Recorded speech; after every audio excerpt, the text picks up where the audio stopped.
Assalamualaikum warahmatullahi wabarakatuh. Apa kabarnya anak-anak? Semoga sehat selalu ya.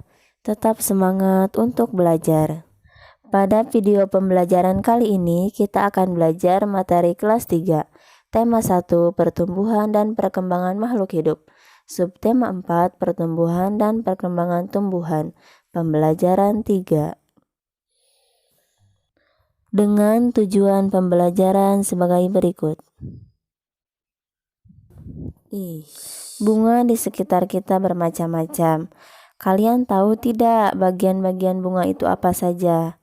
Yuk perhatikan video berikut ini. Bunga merupakan alat reproduksi tumbuhan, di mana terjadi proses pembuahan atau disebut juga dengan proses penyerbukan yang dibantu oleh serangga seperti kupu-kupu atau lebah. Nah, sebelumnya kita lihat dulu ilustrasi bunga.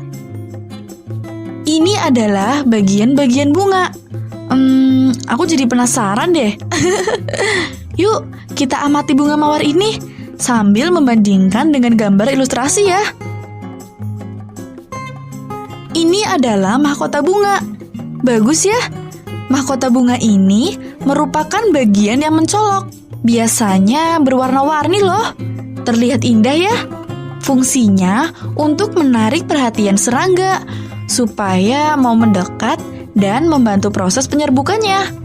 Letaknya di bagian dalam kelopak bunga ya teman-teman.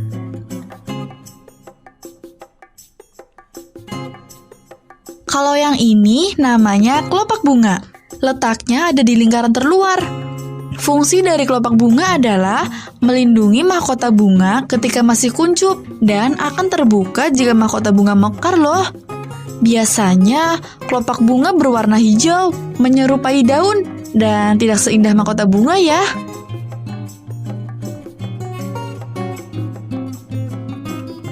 Selanjutnya, dasar bunga. Dasar bunga terletak di bagian ujung bawah loh, sebelum bagian tangkai bunga. Fungsi dasar bunga adalah sebagai tempat melekatnya mahkota bunga dan bagian bunga lainnya.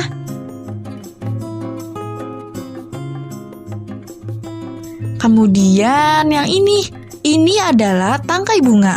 Fungsi tangkai bunga adalah menjadi penghubung antara bunga dengan ranting. Tangkai bunga juga berfungsi sebagai penopang bunga loh. Nah, kalau yang ini namanya putik. Posisi putik terletak di bagian tengah-tengah bunga ya. Putik adalah alat kelamin betina dan mengandung sel telur loh. Kemudian, ini namanya benang sari. Benang sari adalah alat kelamin jantan atau organ reproduksi jantan pada bunga. Posisinya lebih tinggi dari bagian bunga lain. Kondisi ini mempermudah proses penyerbukan bunga, yaitu ketika serangga mendekat dan menyentuh bunga, maka serbuk sari akan jatuh mengenai putik dan terjadilah proses pembuahan. Nah, karena putik dan benang sari sangat kecil, yuk kita amati dengan mikroskop.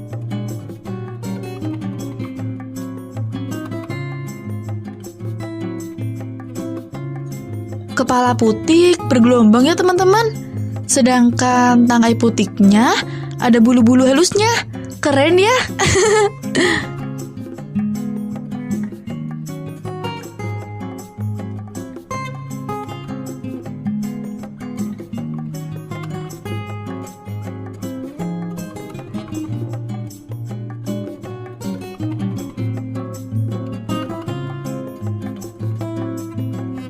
Benang sari bunga mawar jika dilihat melalui mikroskop seperti kecambah ya teman-teman. Kepala benang sarinya seperti biji terbelah dan tangkainya halus. Kemudian di mana ya letak bakal buah? Jadi bakal buah dan bakal biji itu letaknya berada di dasar bunga bagian dalam. Kita belah bunganya yuk. Semoga terlihat ya teman-teman.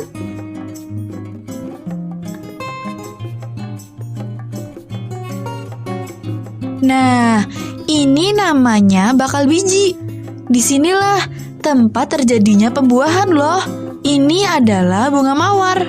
Tapi pada tumbuhan yang berbuah seperti mangga atau jambu, maka disinilah letak bakal buah. Gitu deh teman-teman. Menarik kan? Nah, ini dia bagian-bagian bunga.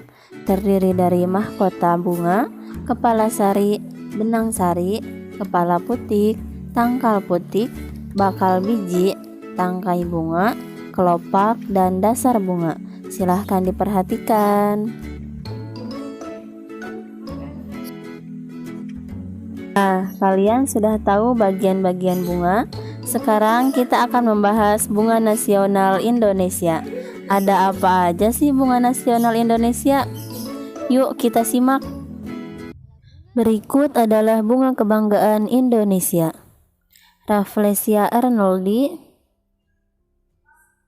anggrek bulan, melati putih. Ayo membaca. Bunga nasional Indonesia. Beberapa negara memiliki bunga nasional. Bunga nasional adalah bunga yang dapat mewakili karakteristik sebuah bangsa dan negara. Misalnya bunga tulip dikenal sebagai bunga negara Belanda, mawar lebih dikenal sebagai bunga negara Inggris. Indonesia memiliki 3 bunga nasional. Sebutan lain untuk bunga di Indonesia adalah puspa. Bunga melati putih disebut dengan puspa bangsa. Bunga anggrek bulan disebut dengan puspa pesona. Bunga Rafflesia arnoldi disebut dengan puspa langka. Nah, kalian sudah tahu bagian-bagian bunga dan bunga nasional beberapa negara, juga negara Indonesia. Sekarang kita akan mencari tahu manfaat bunga dalam kehidupan manusia. Ada apa aja sih manfaat bunga bagi kehidupan kita? Manfaat bunga dalam kegiatan manusia yang pertama sebagai hiasan taman. Bisa juga di taman rumah. Selanjutnya sebagai hiasan di ruangan. Hiasan bunga yang disimpan di vas bunga menambah cantik ruangan. Bunga juga sering digunakan dalam kegiatan-kegiatan lainnya. Misalnya bunga melati digunakan untuk acara pernikahan. Nah, ini ya. Dan juga ungkapan bela sungkawa. Terkadang menggunakan rangkaian bunga. Oleh karena banyak orang yang memerlukan bunga, maka ada pasar khusus yang menjual bunga. Para petani menjual bunga yang telah ditanam ke pasar tersebut. Nah, ini dia pasar bunga. Nah, kita sudah mempelajari bagian-bagian bunga, macam-macam bunga nasional Indonesia, dan juga manfaat bunga dalam kehidupan manusia. Semoga dapat anak-anak pahami ya. Cukup sekian video ini. Sampai jumpa di video selanjutnya. Wassalamualaikum warahmatullahi wabarakatuh.